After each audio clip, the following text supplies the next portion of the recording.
Hello everyone. So today we are going to discuss about how to save the progress in a bit more complex level like this, because previously we in the training level we only needed to save the location of the player and the weapon data. But in a level like this, where we have multiple sublevels and multiple triggers that load different sections of the level, where different sets of enemies activated and deactivated, and spawners are activated and deactivated. So we need some a bit more sophisticated way to save the progress of the level. So these are checkpoints. So what I'm going to do is I'm going to mark some of these checkpoints as save points, and when the game is loaded from those save points, for example if the game is loaded from here, we should deactivate all the triggers, all the sublevels that the player should have completed before that point, because unless completing those points, player will not be coming on here. And also when the game is loaded from here, we need to show the next objective marker over there. So we are going to figure out a way to do that. So we are going to make a bit more sophisticated save progress system for this level in today's episode.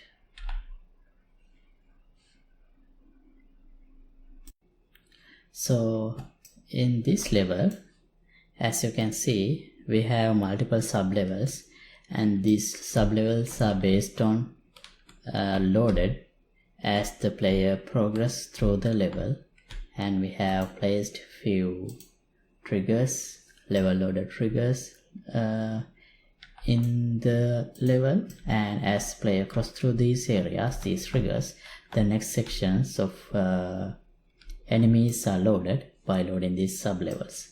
So now it's a bit complicated to save and load the progress of a level like this, because in the training level we didn't have any sublevels or anything, and also we didn't have any enemies involved. All we had to do is just save and load the basic character location, rotation, and the weapon data. That's all we needed in the training level. But in this level we have to take care of loading this and saving and loading these enemy characters, and based on the location the game is loaded, we have to make sure the required enemy sublevels are loaded, and yeah, things like that we have to take care of. Okay, so how can we do that? Okay, for example, let's think of a scenario where, so this is the first trigger, this is the first trigger that encounter, but it's so close to the starting position, so I wouldn't mark it as, it's already marked as a save trigger, so that's fine. And the next one is this, but it's right next to this trigger, so I don't think I need to save here, because this area we are going to have some heavy fighting because of these enemies and the enemies that we already have here, and the spawned enemies. So but this one I will only reach this area after finishing off the enemies in this area. So I think it's a good position to save the game. We would have done a lot of fighting here, so it's better to have a save point here. So if I mark this as the save point, now what's gonna happen is the character will be loaded here when we start, but the enemies over here, they will not be loaded because they are in the sublevel, and this sublevel is only spawned if I cross this level loader 1 trigger, so if player choose to run backwards here, and these enemies will be loaded again. That is something we should avoid. So I should mention that these things, that the ways that we are implementing saving and loading, this is specific to the way that I have organized the level. So it's not like a common method that you can use everywhere. It's based on what you want to save and how you have structured enemies, sublevels. So these methods, these things we are working on, depends on all those factors. So but understanding how I'm doing it will maybe help you to figure out the way you want to save your game as well. With that said, so okay, shall we just see what happens? It would be better to show that. So character is loaded from here. Let me decrease the volume. Wait, hold on. I won't increase the health of the character because I need to easily pass this area to demonstrate. We only have 100. Oh wait, this is regenerate health. Yeah, I'll promote this to new variable called max health. This will be by default 100. Yeah, and this is under default.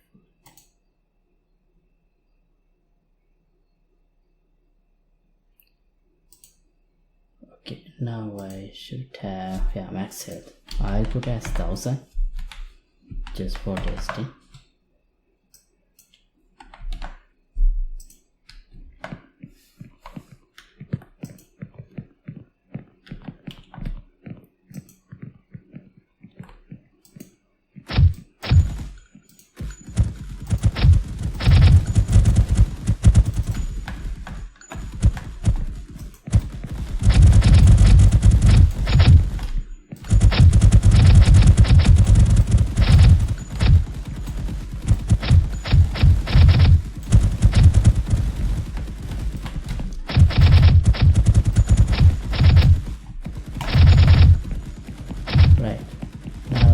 Should be saved here. Wait, did I mark it as a save point? Okay, game saved. Nice. Now let me stop and play. Okay, now the game is loaded from here, but still you can see our objective is marked as here and these enemies are over there. But if I run over here, you should see enemies are being spawned.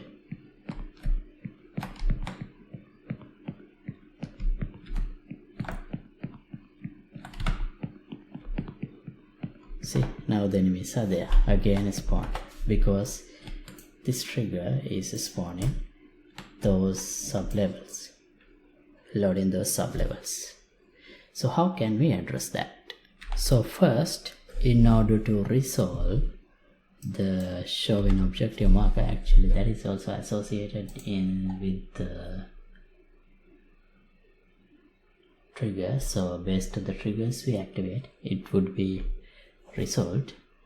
I think we would require a class that keep references to different triggers. So let's add a blueprint actor. I'll call it level manager.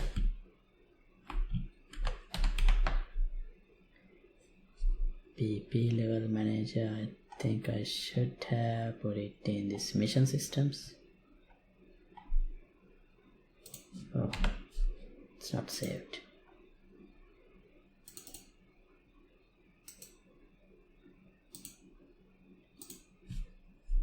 pp level manager. Alright, now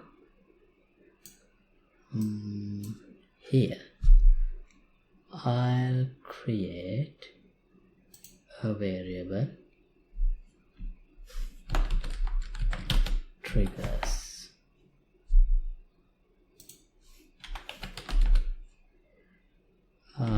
I think we can use the type trigger pp trigger itself, and I'll turn this into an array and make it public.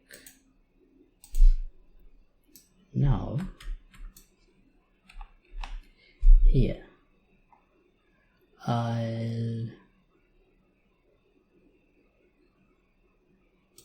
let's drag and drop level manager. Let's add references to active triggers that we have. By the way, this should be in the persistent level because only the actors in the same level will be able to reference by another actor. So what is this trigger? Enemy spawner, and this one we have a lot actually.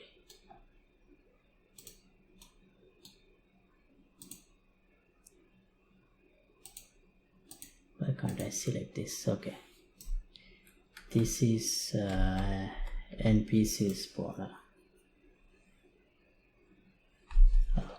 Let me move it like this. Okay, let's start from here. So this is NPC spawner, this is enemy spawner. Now in our level manager, first one is this, next one is this, and then this and this.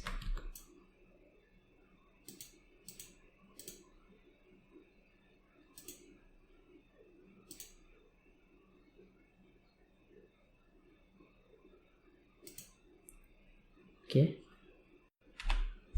now do we have any other triggers in the level? No.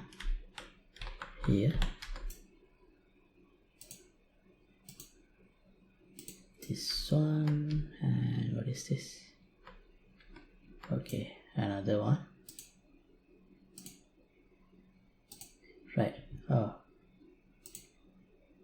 this is actually in a different level, so yeah, we don't have to consider that. This will be only activated if I load, I think it's enemy 3 level. No, enemy 2. It's an enemy 1. Okay, so whenever enemy 1 sublevel is loaded, this marker is loaded. But yeah, no, we should, let's move this into the persistent level.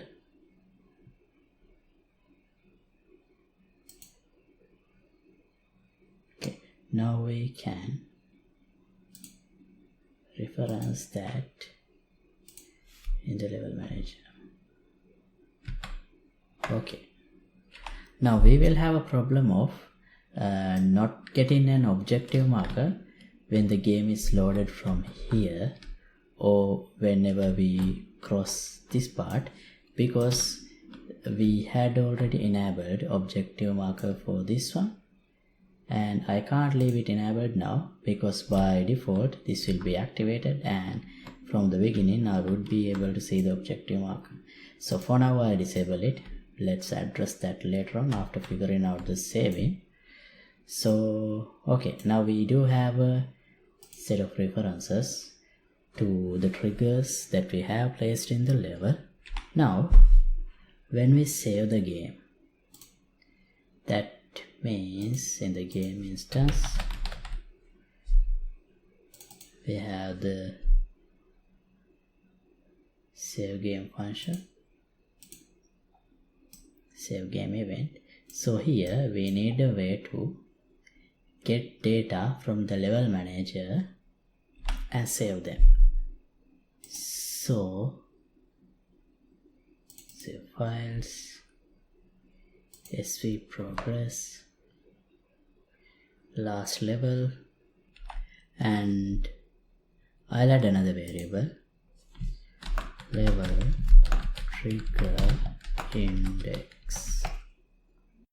Now you should have guessed it, I am planning to save the index of these triggers that is currently active when we save the game, and then somehow we need to load that. So that's there, but this has to be an integer. So in the level manager we need some kind of a method to save the last activated trigger, but how can we do that?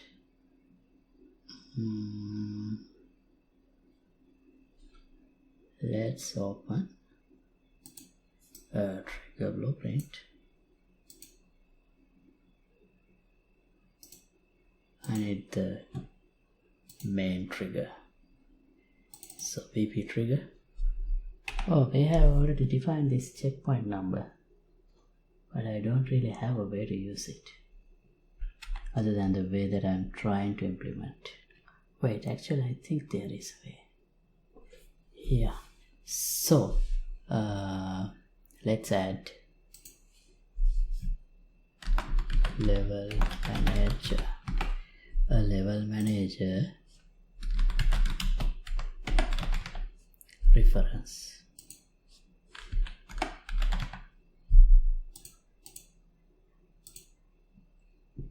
Into the trigger. Now all the triggers,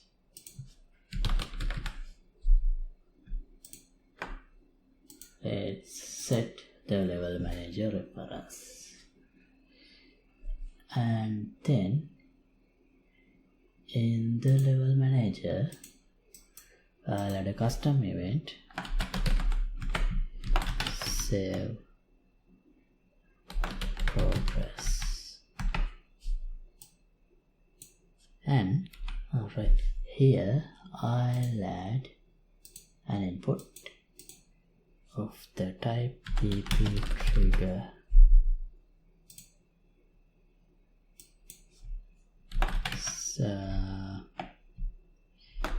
save trigger. Let's just call it save trigger. Okay, now we can get game instance and call save game. We do have this checkpoint number, so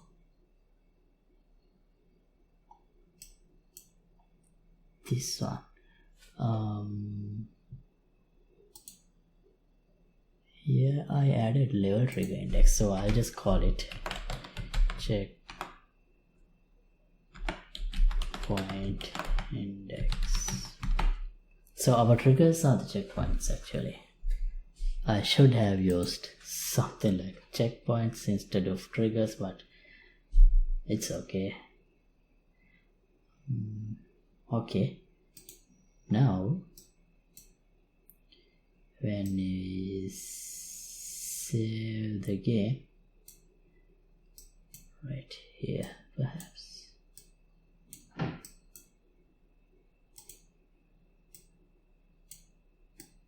set checkpoint index.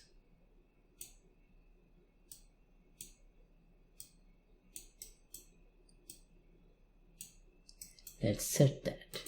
Now how do we determine the checkpoint index?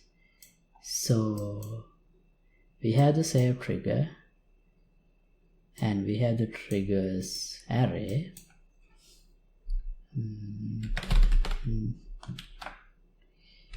Index.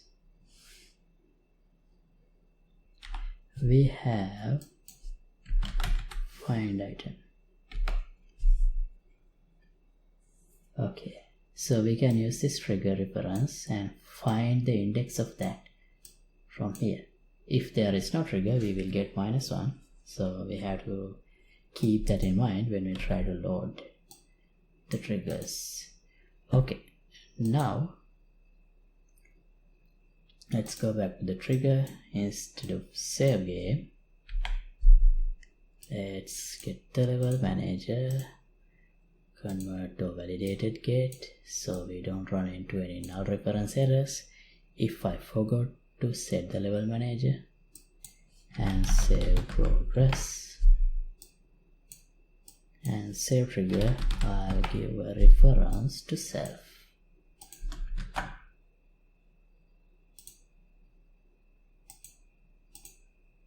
Okay, now when we load the game, just like in player, we call this load player data in the begin player. So in the level manager, in the begin player, let's get game instance, get save the data. This actually gives us the everything in the save progress, which I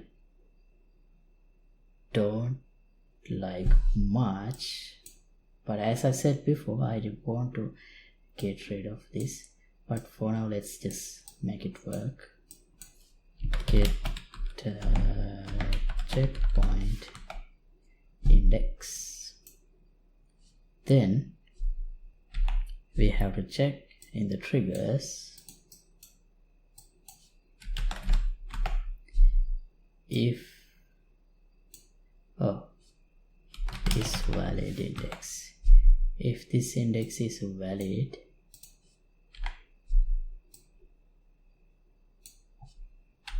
and then for each item in this array, if, let's promote this to a variable, let's just call it checkpoint index.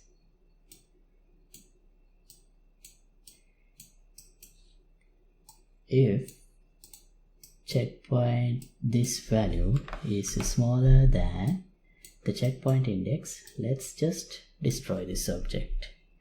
So set lifespan to 0.1.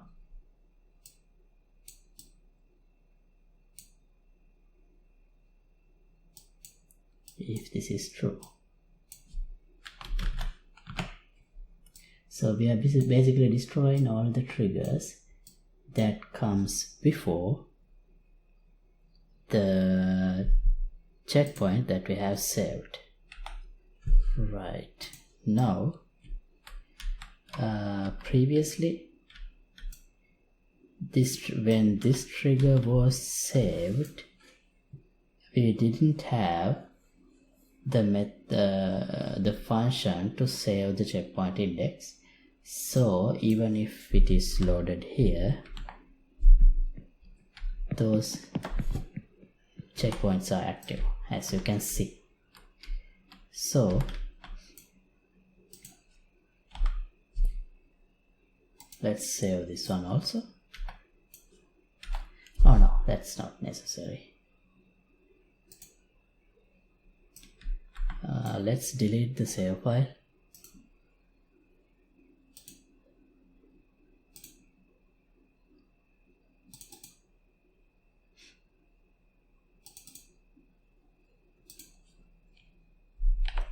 Now the game will be started from the beginning.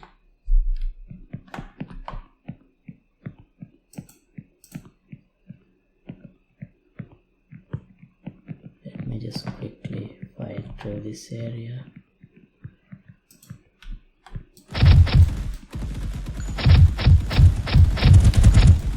I have 1000 life,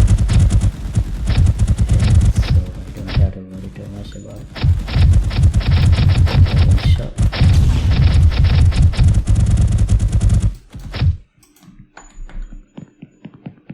Right, game will be saved here.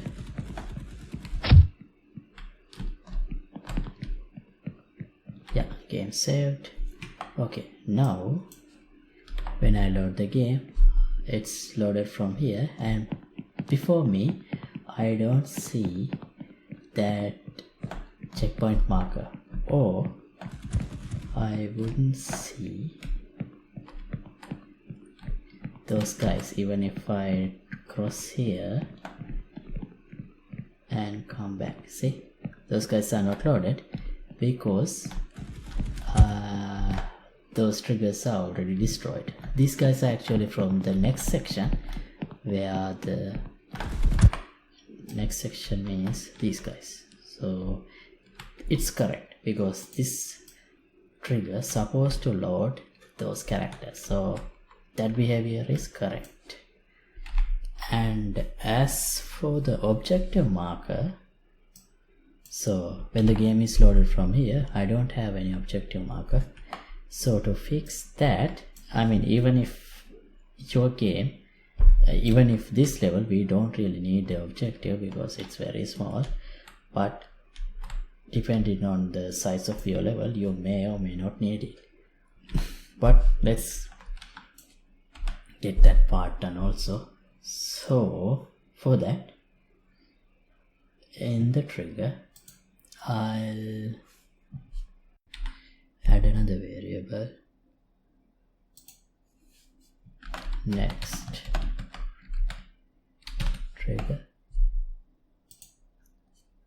should be in the type B trigger,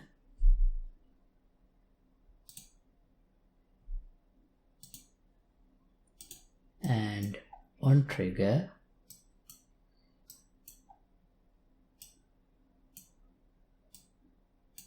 maybe we should do this here. If we have a valid next trigger, this is optional. If not, we just continue. If we do, we need to show marker.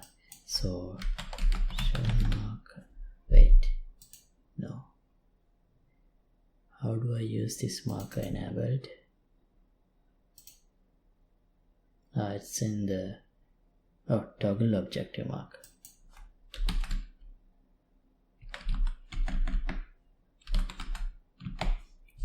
Just need to enable it.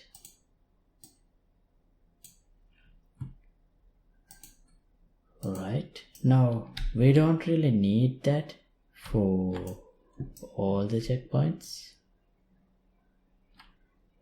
because we can leave, for example, this one, we can leave it enabled by default. So here, let's set the next trigger manually like this. Now when I load, I do have the objective marker over there. Okay, nice. So the things are working as we planned. Alright, so I think that's enough for today. So thanks for watching. As always, project files will be available for the download in the Patreon page. Link would be in the description below. And if you like to support my work, you can get the membership of the Patreon Club. See you in another episode. Goodbye.